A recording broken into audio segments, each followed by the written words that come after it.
Starting today, California is now fully reopened, but the transition isn't going to be easy for some businesses, including the service industry. Good evening and thanks so much for joining us. I'm Marcella Lee in for Barbara Lee Edwards. I'm Carlo Cicchetto. Many businesses can't find workers. News 8's Shannon Handy has more on the problem and the incentives being offered to recruit employees.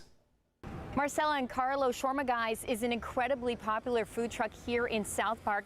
But as California reopens and more people venture out, they, like other places, are having a tough time keeping up with the demand because they don't have enough employees. Lettuce, tomatoes, onions, pickles is okay. Since opening in 2019, Shawarma Guys has never had an issue attracting customers. Good stuff. What they are having a problem with right now is hiring employees. It's been hard. We've been putting ads on Indeed, Craigslist. Owner Brian Zito says so far those efforts haven't worked, so he's trying something new. He posted this message on his Instagram, offering a $250 referral fee for cooks and cashiers.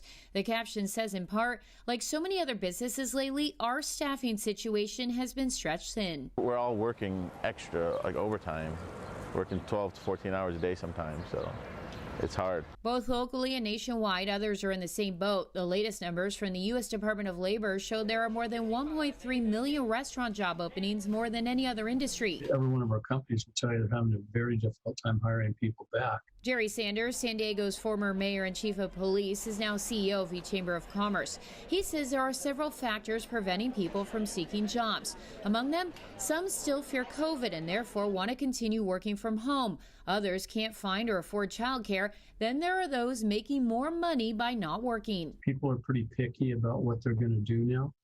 And, you know, with all the support they're getting both from the state and the federal government, they've got the luxury of taking their time to figure out what they want to do. And so we're seeing employers really scrambling. The Chamber of Commerce is tracking the issue, making access to affordable childcare a top priority. As for what businesses can do, like Shawarma Guys, incentives help. In fact, they're becoming more common, from bonuses to raises and extra days off. They're going to have to come up with some better benefits and things, which is very hard for small business.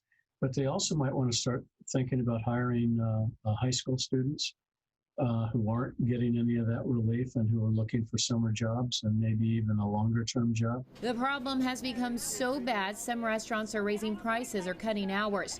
Brian Zito hasn't done either. Instead, he's holding out hope he'll be able to fill up to 6 positions soon. If you're looking for a job, come on down. If you'd like to work here or know someone who does, that $250 incentive still stands.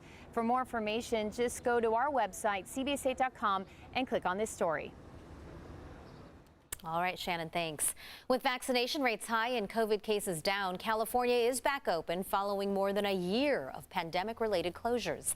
The state has done away with capacity limits and social distancing requirements for fully vaccinated people, and masks are no longer needed in most public places. San Diego County leaders marked the occasion by holding their final regular COVID briefing this afternoon, highlighting the community's efforts over the last 15 months.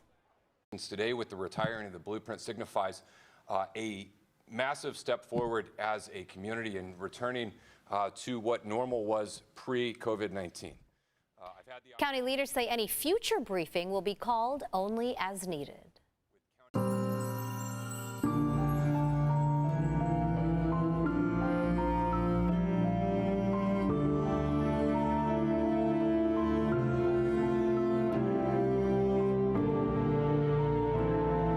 Together, this duo could do anything. They complemented each other. They completed each other. Or coming over to my place to relax. An emotional goodbye today for married San Diego police detectives who were killed in a head-on crash on Interstate 5. Family, friends, and law enforcement colleagues gathered to honor Ryan Park and his wife, Jamie Huntley Park, who will forever be remembered as a loving and compassionate couple. Tonight, News 8's Steve Price shares some of the many tributes from today's funeral service.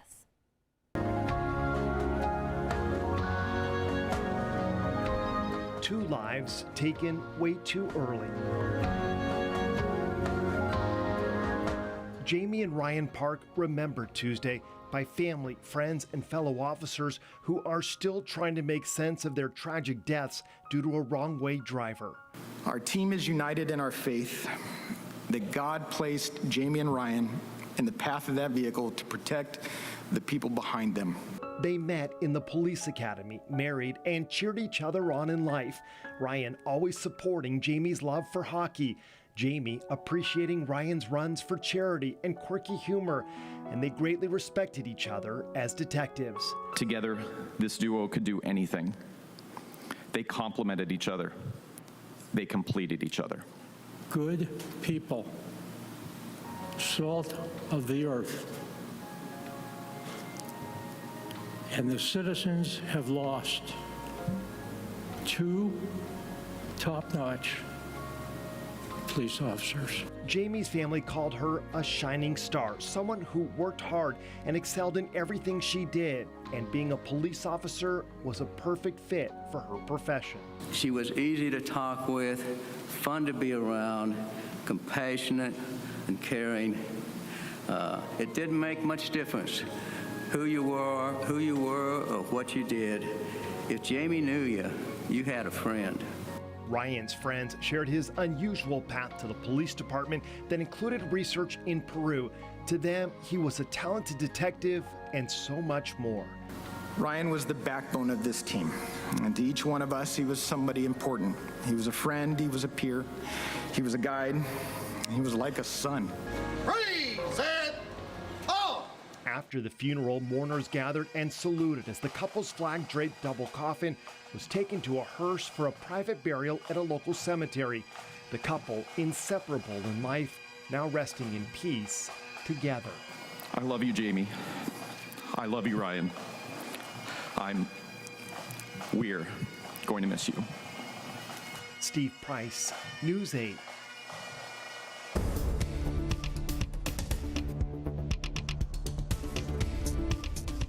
A heat alert today as temperatures hit some high peaks in parts of the county. And that heat is not going away anytime soon. At least that's what my friend Carlene is telling me. That's Chief right. Meteorologist Carlene Chavis is here now with a first look at your microclimate forecast. Carlene, you warned us. I know, and it's here. The thing is, we're day 2. We still have some hot highs to get through as we go into the weekend. So with each day, you're talking Friday, that's when it will expire for the inland valleys, Saturday for the mountains, and then Sunday for the desert. So we are still in that long stretch when it comes to these abnormally hot temperatures. Taking a look at how we shaped up for today, we hit 100 degrees in Ramona, 101 for El Cajon. You had 80s right along the coast as well. We were at 83 degrees in Carlsbad, 86 degrees for downtown, 117 degrees in the desert, and 90s for the mountains. We added a couple of more highs today for records, and that was for Oceanside as well as Borrego Springs. Broke the previous records on both of those days by about 2 degrees. Chula Vista broke the record at 85 degrees. Actually, Chula Vista now reporting 86, so still with a record-breaking temperature and still talking about some hot highs that will get us all the way into the end of this week, the second half of it. So we'll go ahead and take a look at your complete forecast coming up. Carlo, Marcella. See you in a few, Carlene. Thanks. San Diegans are feeling the heat today from the coast to our inland trails. Drinking a lot of water and finding shade are key to beating the sun, especially for those working outside under those hot rays. Yeah, News 8's Heather Hope shows us how some are keeping cool and has a warning for pet owners. With the heat on, the last place you want to be is outside working in it. Well, pavers here, part of Eagle Paving, didn't have that option as they have to get this tennis court, part of El Cajon Valley High School, paved by the end of the week, and it's had to come during a heat wave. There's no way around it. There's no way around the sun. The challenges of keeping cool rise for those who have to work outside in hot weather. We try to pave super early in the morning so that we can get the best of the cool part of the day. Working from 7 to 3 p.m., Jorge Frijas, supervisor for Eagle Paving, has a crew of 14 redoing the tennis courts for El Cajon Valley High School and not looking forward to laying down the 300-degree asphalt. And yeah, once the hot asphalt starts laying, that's when it really starts to get hot. So how do they maintain working in a heat wave? Hydration, a lot of water. Take plenty of water when hiking a trail like Iron Mountain in Poway, close to 90 degrees by early afternoon without a hiker in sight, some opting to cool off in their car. It got tough for even a bird to find shade. The sign posted read, "Warning, heat kills or injures children or pets." It is hot enough that it can kill a person or a pet in a car.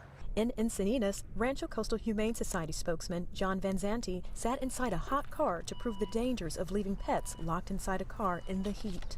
Starting at 86 degrees, the temps shot up, even with the windows cracked. Hot, dry, stagnant air. Van Zanti says if a dog's body temperature gets above 103 degrees, it can suffer from heat exhaustion and start panting. Every breath that they're taking just makes their body hotter. Sweating it out as the temperature quickly climbs. If I decide to get out right now, I can. But pets and small children can't. That's why Van Zanti has done this hot car demonstration every summer since year 2000.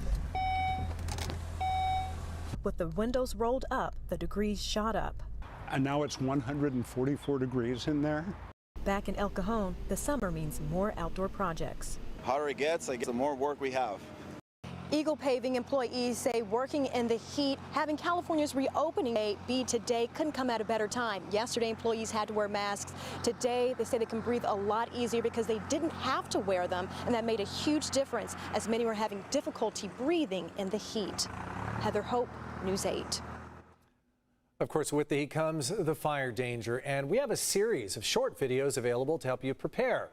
You can see them all by texting the word wildfire to 858-571-8888.